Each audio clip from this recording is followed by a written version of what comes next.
Здравствуйте, дорогие друзья! Искренне рада вновь приветствовать вас. И сегодня мы побеседуем с уважаемым Игорем Михайловичем Даниловым. Здравствуйте. Игорь Михайлович, прошлая передача, она нашла свой отклик среди зрителей. И знаете, главный вывод, с которым ты остаешься после просмотра предыдущей передачи, это то, что несмотря на разность нашего сознания, на уровне которого все мы разъединены, есть то самое главное и то большее, на основании чего мы все объединены. Что в каждом из нас есть частица Бога, в каждом из нас есть душа, в каждом из нас есть масса талантов и навыков, которыми мы можем послужить на благо друг друга, на благо всего общества. И что сейчас такой период и такое время, когда нам всем очень крайне нужно объединиться, идти навстречу друг другу, забыть о иллюзорных разделениях и все-таки находить вот эти точки соприкосновения. И вы знаете, в исламе пророк Мухаммед, он говорил верующим следующее. Верующий, он ищет дружбы и согласия с другими и принимает эту дружбу сам. И нет блага в том, кто не может сдружиться с другими и с кем невозможно сдружиться. Лучшие из людей — это те, кто наиболее полезны для людей. И вы знаете, это то, о чем мы говорили и на протяжении многих передач, и в частности в прошлой передаче мы акцентировали на том, что сейчас как никогда необходим вот этот диалог друг с другом, необходимо сближение, необходима дружба, необходима взаимопомощь. Но об этом во все времена приходили и говорили посланники Божии. Почему, Игорь Михайлович, это так необходимо в современное время? Потому что наше время, оно особое. И в действительности сейчас очень важно проявить человеческие качества. Не те, которые идут от сознания и делают нас зверями, а те, которые идут от души и делают нас людьми.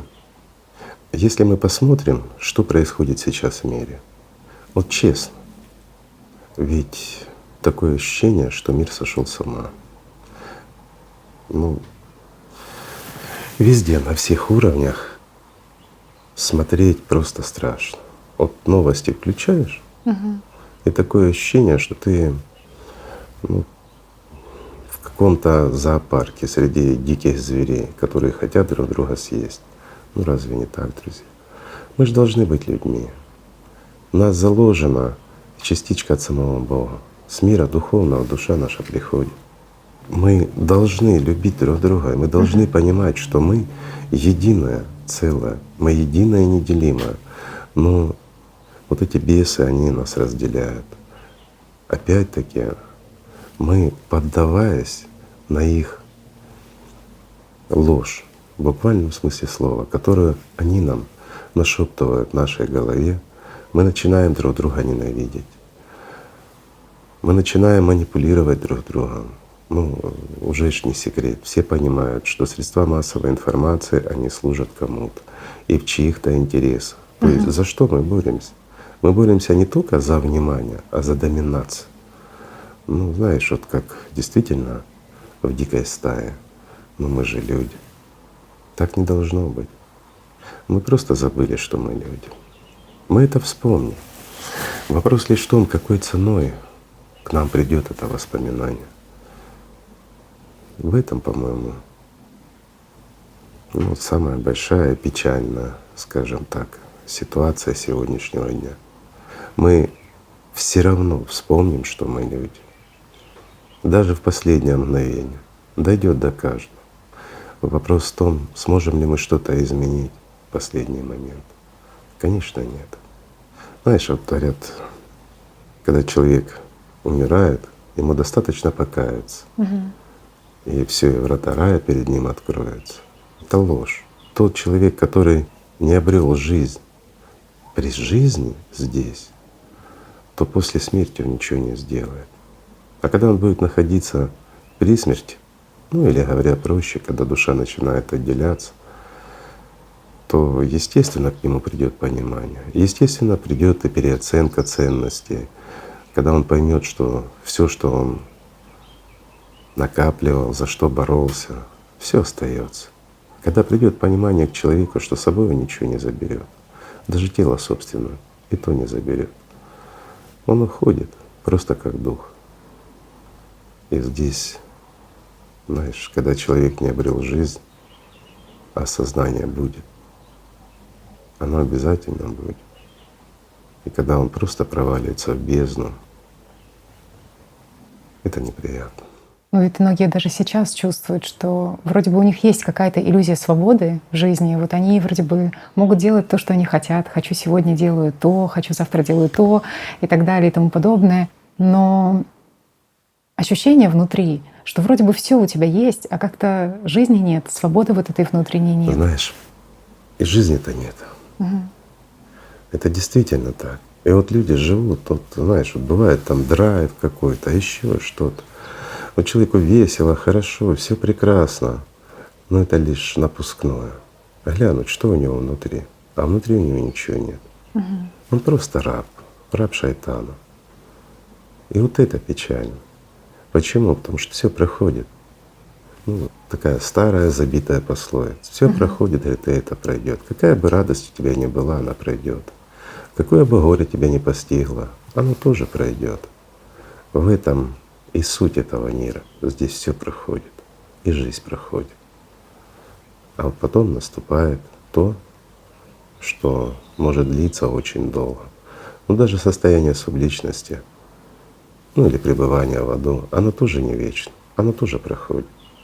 И тогда приходит настоящая смерть, которая очень страшна.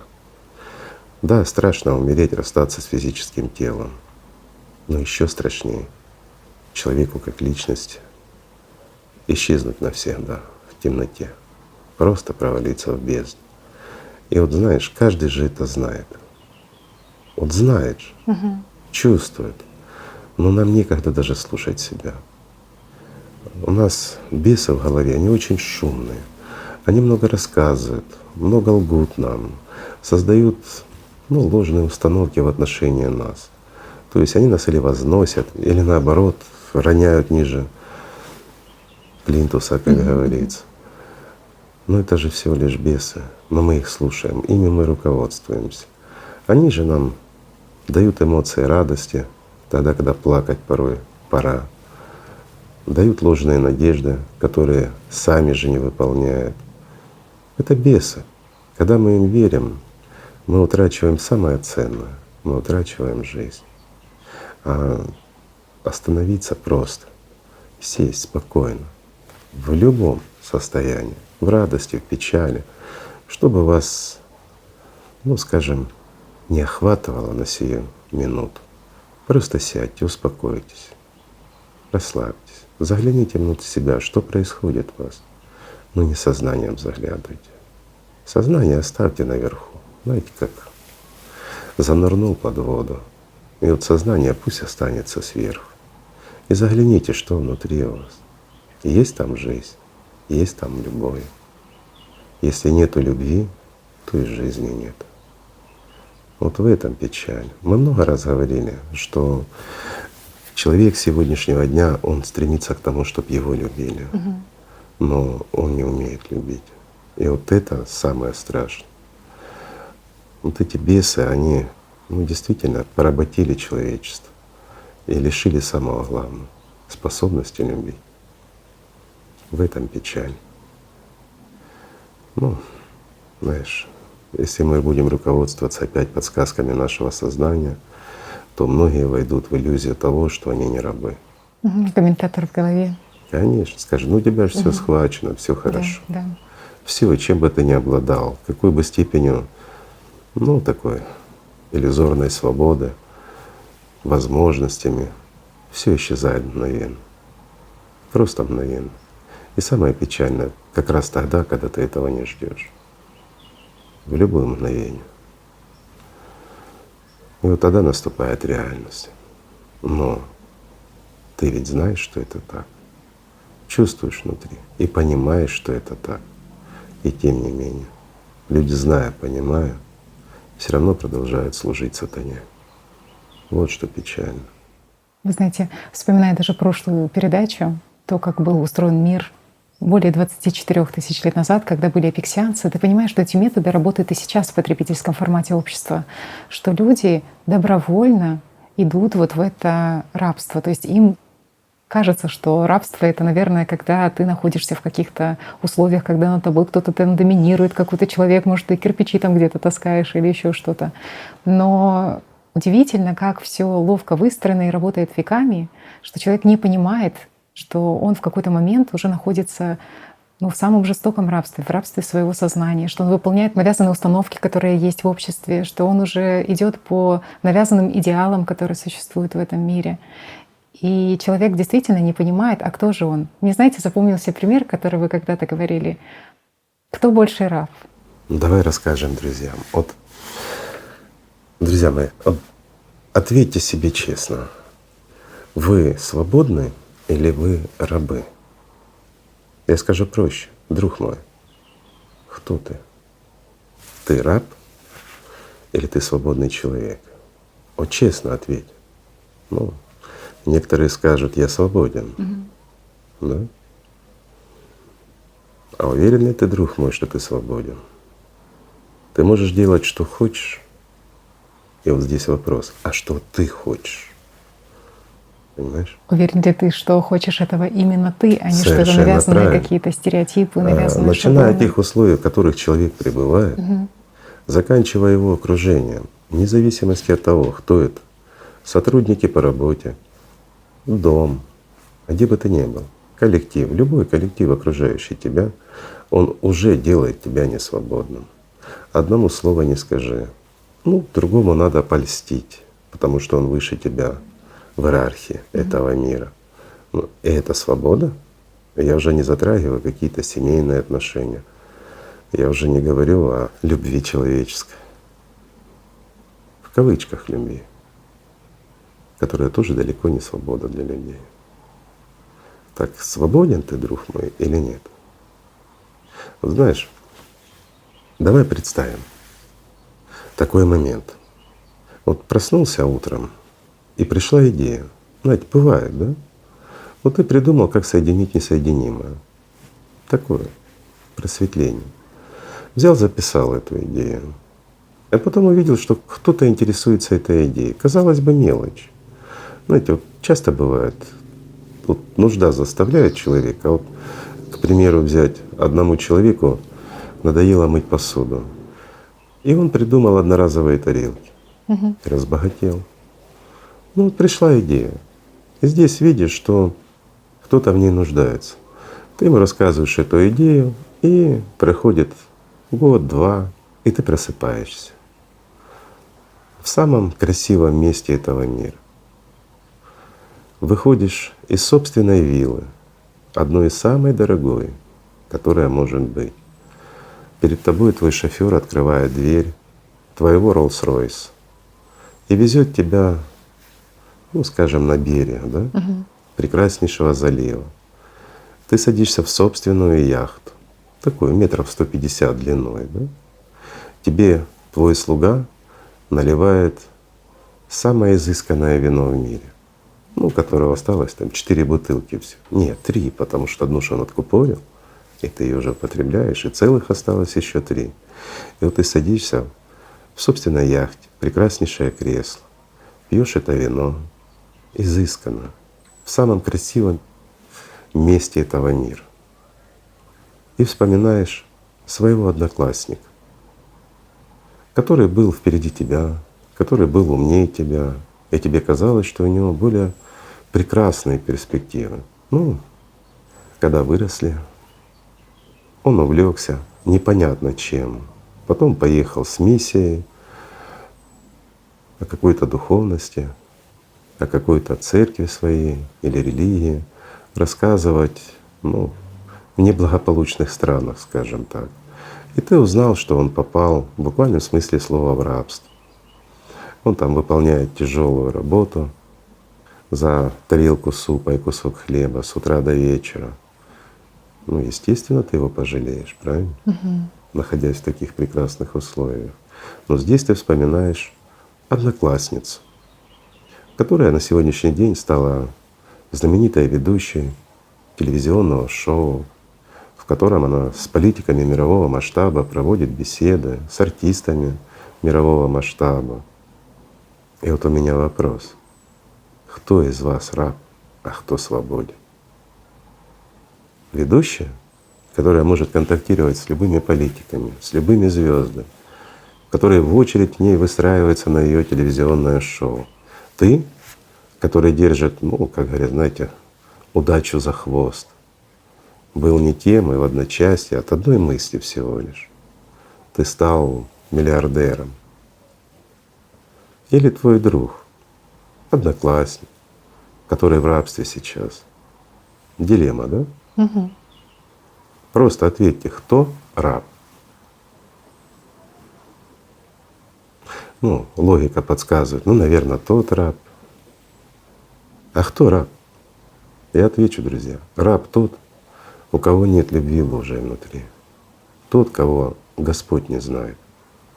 Независимо от того, где находится и в каких условиях находится твое тело, чем занято твое сознание на сейчас, если в тебе, друг мой, нет любви Божией, если Господь тебя не знает и не любит, ты раб. А все это проходит. И проходит очень быстро. Да, можно взять человека в рабство. Можно. Заставить его тело трудиться, испытывать боль, страдания. Но это всего лишь тело и всего лишь сознание. Но невозможно его как личность поработить никому. Обмануть можно. Что и делает шайтан, порабощая людей. Одних славой, других богатством, третьих рабством. Разве не так? Но свободу дает только Бог, только любовь Божья. И вот это самое-самое важное. Так что помните одно: приходит все, кроме любви Божьей. И за это стоит бороться. Игорь Михайлович, а вот на пути духовном, на пути спасения человека как личности, слияния личности с душой, должен ли он проходить через всевозможные страдания и испытания? Это не важно. Да, он может проходить и через страдания, и через болезни тела, и через рабство, вот как мы привели пример сейчас. Но это ничего не значит, абсолютно. На духовном пути человек сталкивается с сатаной. Неважно, через что ты пройдешь, через радость эмоциональную, через богатство, через владение всем этим миром. Ну, в одночасье возглавил всемирное правительство, стал самым-самым крутым в этом мире. Неважно, друг мой. Или ты находишься в рабстве, тебя одолевает печаль, боль, страдания. Вот здесь важно понять, тебя ли как личность или всего лишь твое тело. Когда весь мир восхищается тобой как звездой, ну, ток-шоу там или, не знаю, политическим каким-то лидером, кем восхищаются? Картинкой, твоим сознанием или тобой? Знаешь, я тебе скажу так, Танюш, даже любовь всех людей этого мира — это ничто, потому что это проходит, все проходит. А любовь Божья не проходит никогда. Ничто не может с ней сравниться. Нету ценностей в этом мире, которые могли бы хоть как-то конкурировать с любовью Божией. Ничего. Вся Вселенная — это ничто. Для тебя, мой друг. Почему? Потому что любовь Божья, она дает жизнь, вечную жизнь. Это то, когда ты после того, как вышел из тела, ты становишься равным среди достойных. Или, извини меня, весь мир у твоих ног здесь, а там ты субличность, не обладающая ничем, лишь скорбью потери того, что ты оставил здесь.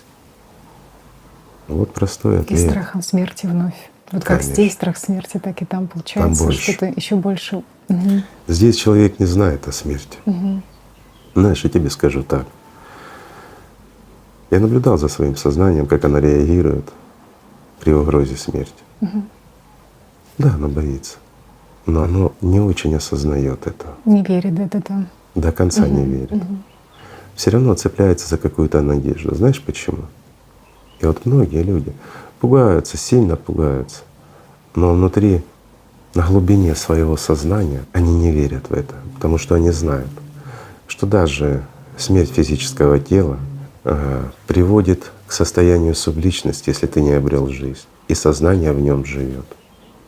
И сознанию глубоко наплевать, что здесь, что там. Для него это жизнь. И жизнь, которая продолжается для нее на многие века. Поэтому сознание ничего не теряет.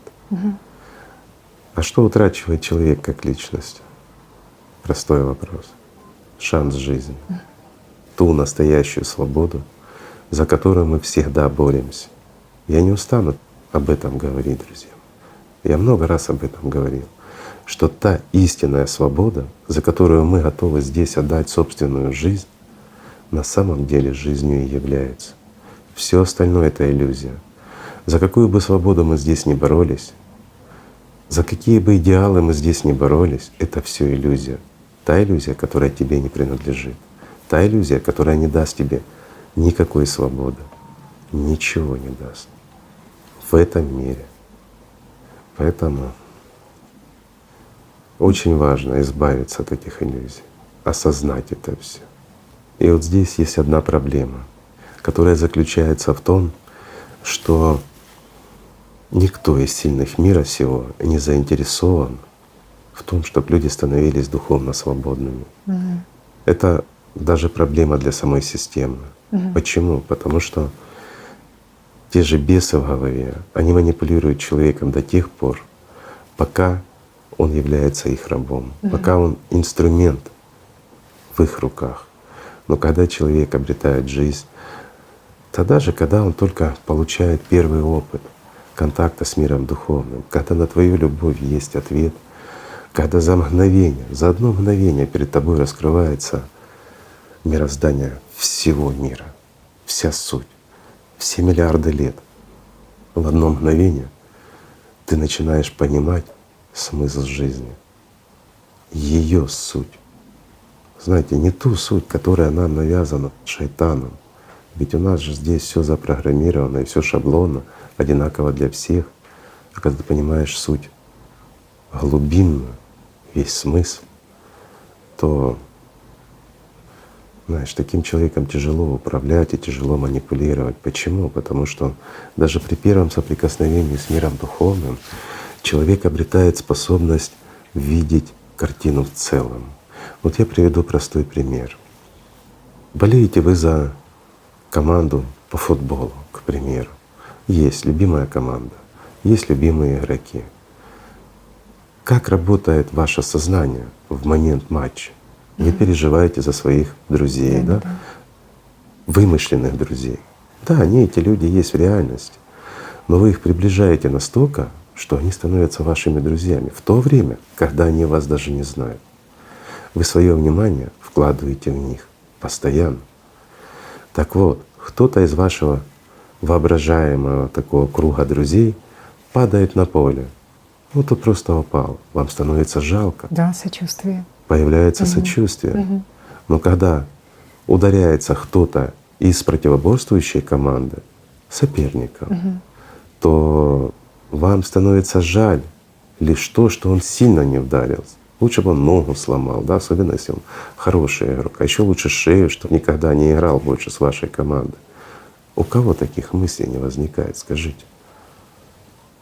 А у вас ли не возникает? Да, в вашем сознании. И вот здесь вопрос, ваше ли это сознание? И о каком сочувствии мы здесь можем говорить? А вот когда человек духовно свободен, да или даже имеющий первичный опыт, он смотрит здраво на это. Он понимает, что это чужие люди, посторонние, каждый озабочен своей жизнью. Они просто так зарабатывают себе на хлеб. Но если тебя даже интересует футбол, ты играл когда-то, ну или просто увлечен футболом, то ты никогда не возьмешь себе за установку, что те игроки — это твои друзья. Ты никогда не разделишь одного человека с той команды, за которую ты переживаешь, с другим человеком, с которым они играют. Это спорт. И вот здесь ты это понимаешь. И тебе будет одинаково жалко, что одного игрока с твоей якобы команды, так же и другого игрока. Потому что ты будешь знать, что это тоже твоя команда. Просто сейчас они вот играют. И что это всего лишь спорт. Вот эта разница, она существенна. И еще беда для системы в том, что человек, ставший на духовный путь и обретший хоть какое-то понимание, он уже не уделяет свое внимание в пустое, ни в иллюзии в голове, ни вот эти вот постановочные картины от системы в миру. Человек уже не будет никогда фанатом какой-то, ну, я не знаю, там Группы футбольной, интересов. да, правильно ты говоришь, группы интересов, группы привлечения твоего внимания. Потому что основное внимание ты будешь отдавать на любовь Божью. Почему? Потому что это благодать. Это то, что настоящее. Это тот кайф, реально кайф, который не может перебить здесь ничего. Нет таких ощущений даже близко в наборе системы, которые она может предложить. Ни наркотики, ни иллюзия, не знаю, никакие победы над всем миром, не знаю, там, выигрыш твоей команды дворовой на международных соревнованиях, ничего это не заменит, даже каплю любви Божьей. Вот в чем смысл. И вот этого, я бы сказал, настоящего счастья, фундаментального счастья, всех вас, друзья, лишает всего лишь ваше сознание. И казалось бы, что это нереально, это бред, да? Как-то мое сознание меня лишает. Это правда. Просто нужно заниматься. Уделять внимание наблюдениям за своим сознанием, его воспитанию, его тренировкам. Это инструмент, который служить должен вам. Но это инструмент, который имеет собственное «я». И его цель и задача — просто вас поработить, сделать вашу жизнь невыносимой. Представьте, у вас проблемы, серьезные проблемы. Ну давай скажем, что вам жить осталось полчаса, и вы это знаете. Вас или расстреляют, или вы умрете там. Доктор пришел, сказал: прощайся с родными. Это проблема? Ну, смотря чем живет человек. Если он живет на уровне сознания, конечно, огромная проблема В чем? в том, что он так и не успел А ты постичь знаешь, жизнь. Мгм. что у тебя есть еще полчаса, Слава Богу, что жив, и есть шанс. правильно? Мгм. А в мире существуют миллиарды субличностей, миллиарды и миллиарды, у которых уже даже этого шанса нет. Поэтому у тебя огромное преимущество, огромное перед ними. Другой пример. Ну, в бизнесе пролетел, потерял все, что только мог. Или с работы выгнали, нет средств к существованию. Это проблема? К сожалению, да, для многих людей это является Нет огромной средств, вот проблемой. кусок хлеба не Да, купишь, что да. для них это соизмеримо с потерей жизни даже. Проблема. Мгм. Так у кого больше проблемы? У того, кому осталось жить полчаса? Мгм. Или у тебя, друг мой, у которого жизнь вся впереди? Да, сегодня у тебя трудности, но помни, это тоже пройдет. Так у кого проблема? А я скажу у обоих, если нет любви Божьей. Вот в чем смысл. Наше сознание ставит вот такие уловки, дает вот такие сравнения. Но все меркнет, когда начинаешь понимать смысл этого существования. Зачем ты здесь? Именно ты, мой друг. Для чего ты здесь? И где ты? Знаешь, вот вопрос «где ты?» Мы как-то разговаривали по этому поводу, я приводил пример о своем пациенте. Я думал, рассказывать его или не рассказывать. Будет здорово, если озвучим. Ну, не Не так совсем. он запомнился, Игорь Михайлович. Да, не совсем корректно говорить о пациенте, поэтому я скажу проще. Я познакомился с ним, когда он был маленький еще, его ко мне привели ребенка. Это был прекрасный мальчуган. Немножко были проблемы со здоровьем, мы ему помогли. Ну и так получилось, что вся семья у меня лечилась какое-то время. Прошли года, он вырос, он стал взрослым. Родители были очень состоятельные люди. Естественно, у парня начались проблемы. Ему стало скучно, и из вот этого прекрасного, доброго малыша Ну, вырос человек, скажем так, с депрессиями, с нереализованным эгоизмом, который употреблял наркотики, ну и алкоголь тоже в неумеренных количествах.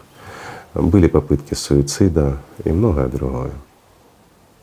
И получилось так, что он приболел. Родители вспомнили обо мне, приехали, договорились уже совершенно с другой страны уже, потому что они уже не жили там. И привезли своего ребенка. И вот зашел вместо этого прекрасного мальчугана, здоровенный мужичара. Да, весь, как говорится, как картинка, все очень дорогое на нем, изысканное, но с потухшим взглядом. Зная его судьбу, видя его, я просто решил ему помочь. Единственный инструмент, который я могу использовать в таких случаях, это слово. Я просто у него спрашиваю: а где ты? И каждый раз, когда он ко мне приходил, я спрашивал: а где ты? Пока он не начал психовать, рассказывая о том, что он находится здесь, у меня и тому подобное. Я молча кивал и в следующий раз спрашивал: а где ты? И вот в один прекрасный день, знаете, как в сказке, до него дошло. И вот взрослый детина, он просто рыдал. Он понял, что он нигде. Он вспомнил себя тем, каким помнил его я. Да, он бросил наркотики, алкоголь. Сейчас это прекрасный человек, но родители недовольны, потому что он отказался от их финансовой помощи, зарабатывает на хлеб себе сам. Он понял, что не в этом счастье. Вот такая история. Очень важная история, Игорь Михайлович, потому что она для каждого человека. Подробнее она интереснее. Да. Она глубже и серьезнее. Ну, это жизнь человека, причем конкретного, поэтому без подробностей. Главное, что вы смысл поняли. Неважно, где ты и в каких ты условиях. Если ты раб, ты будешь рабом. И на собственной яхте, даже попивая эксклюзивное вино, и будучи в рабстве у каких-то нехороших людей, выполняя тяжелую физическую работу, неважно, где твое тело. Важно, где ты как личность. Вот это самое важное. Знаете, это еще один важный вопрос, который возникает в жизни каждого человека. Если первым вопросом даже для меня был вопрос «кто я?» сразу же, то ты понимаешь, что есть еще один вопрос «где ты?». И вот нужно как-то Конечно. соизмерять это в каждой секунде своей жизни, А в этом напоминая и себе смысл. вот об этом. Мгм. Не утрачивать. Ведь наше внимание, оно очень ценно. И вот куда ты его направляешь, то и приобретаешь. Мы платим собственным вниманием Да-да-да. за то, что покупаем. Простой пример. Если ты, друг мой, считаешь, что ты болен, и твое внимание все на болезни, ты никогда не выздоровеешь. Нет врачей, которые бы тебя вылечили. Почему? Потому что твое внимание — это твои инвестиции в твою болезнь. Разве не так? Но это удивительно понять, что ты покупаешь себе здоровье, как вы говорили, но ты себе покупаешь и болезнь. И каждый думает: Ты неужели я покупаешь, враг себе? да. Как я могу Ты это покупаешь делать? и богатство, и бедность. Да, да. Все покупаешь, кроме жизни. А жизнь нужно заработать. Потому что болезнь ты можешь купить лишь обращая внимание на свою болезнь, зациклившись слегка на ней. А вот для того, чтобы обрести жизнь, ты должен каждое мгновение генерировать любовь. Ты должен трудиться, ты должен посылать ее, пока не научишься любить. И как только ты научишься любить, друг мой, как только проснется в тебе настоящая любовь, и ты пошлешь ее к миру духовному, поверь, ответ получишь незамедлительно, только в сотни крат, гораздо больше, чем ты послал. И вот тогда начинается жизнь. Что может быть лучше Божьей любви? Что может быть лучше настоящей жизни? Знаешь, только тот, кто этого не испытывал и далек от этого, только тот, кто находится в глубоком рабстве у сатаны и не может вырваться, тот этого не поймет. А личность любого человека, маломальски имеющая хотя бы небольшую свободу, способна это осознать, потому что она тянется сама к этой любви. Знаете, это как человек, находящийся в темноте долгое время и видит маленький свет, он к нему подтянется, потому что это единственное, что привлекает. Разве не так? Да, это так. Что может быть важнее, ценнее? Знаешь, по-моему, можно донести до каждого человека все, что угодно в этом мире, но невозможно человека заставить жить. Можно человека заставить в этом мире сделать все, что угодно, но невозможно заставить жить. Можно сделать за кого угодно, что угодно, любую работу, но невозможно за кого-то обрести жизнь. Каждый человек, да, мой друг, в том числе и ты, должен прислушаться к себе, что именно хочешь ты. Если ты спросишь у сознания, ты получишь длинный список собственных желаний. От банального мороженого или бутерброда, или чашечки душистого кофе, до владения всем этим миром. Тебе сознание выдаст все, кроме жизни. Но если ты обратишься к себе как к личности, заглянешь внутрь себя, то ты увидишь, что тебе ничего не надо, кроме любви Божией, кроме жизни вечной, кроме того, чтобы быть среди достойных. Это высокая честь. И нет ничего проще, чем обрести жизнь. Но нет ничего проще, чтобы ее утратить. А все начинается с любви. Так что, друзья мои, давайте просто будем любить друг друга. Спасибо. Огромное спасибо, Игорь Михайлович. Спасибо вам, друзья. Спасибо, что вы есть. Спасибо, что не забываете. И спасибо за то, что стремитесь к жизни. Это дает надежду для этого мира на будущее.